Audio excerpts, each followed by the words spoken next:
They laughed. That's what cut the deepest.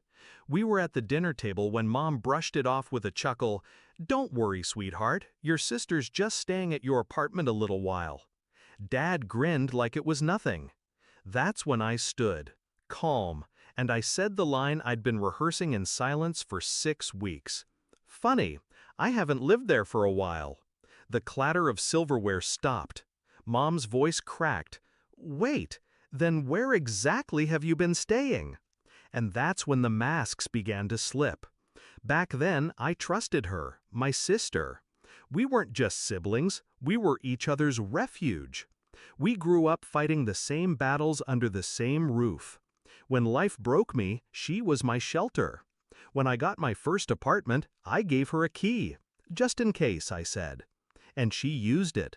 At first, for small things, dropping by, crashing on the couch after late nights. I didn't mind. That's what family does. But love makes you blind, and trust makes you vulnerable. The signs were small at first. Clothes shifted. My liquor bottles lower than I left them. Bills arriving late, though I'd set reminders. My landlord mentioning my girlfriend paying rent in cash. I didn't have a girlfriend. Then came the text meant for her boyfriend, accidentally sent to me. One line that changed everything. "He doesn't suspect a thing. I've been living here full time." Living in my place, while I was working double shifts and sleeping at a friend's spare room to save. She'd stolen my home, my safety, my trust. And my parents knew. I didn't explode. I didn't storm over and kick her out. That's what she expected. That's what they all expected. Instead, I planned. I quietly transferred the lease into my name only. No cosigner, no back door. Then I paid ahead, 3 months in full, proof of my stability. Meanwhile, I stopped visiting altogether. Let her believe she'd won. Let her brag to my parents that she was managing things for me. All while I was documenting. Every lie, every late bill, every landlord message. I wasn't losing a home.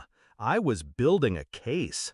And tonight, around that dinner table, I laid the trap. Mom laughed, covering her nerves with forced lightness.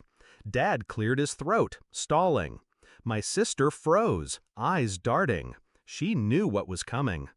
"I've been staying elsewhere," I said, calm as a surgeon. Dad leaned forward. "Where?" "In a place that's mine, fully mine." I let the words hang. "Because the apartment you've been playing house in, the lease isn't yours. The bills aren't yours. The key isn't yours." My sister's face drained. Her fork slipped. I slid a folder across the table, just like a lawyer in court. Inside, the signed lease, the proof of payment, the landlord's written statement that I was the only tenant of record. "Wait," Mom whispered, "you mean all this time?" "Yes," I cut in, "all this time she's been squatting in my life, and you've been helping her." My sister tried to speak, something about how family shares and I thought you wouldn't mind, but her voice shook. She knew the walls were closing in. I leaned in, eyes locked on hers. "You didn't just take my place, you tried to erase me from it. And you let them laugh at me while you did it." Silence, heavy, final. The fallout was quick. The next day, I walked into the apartment with the landlord at my side.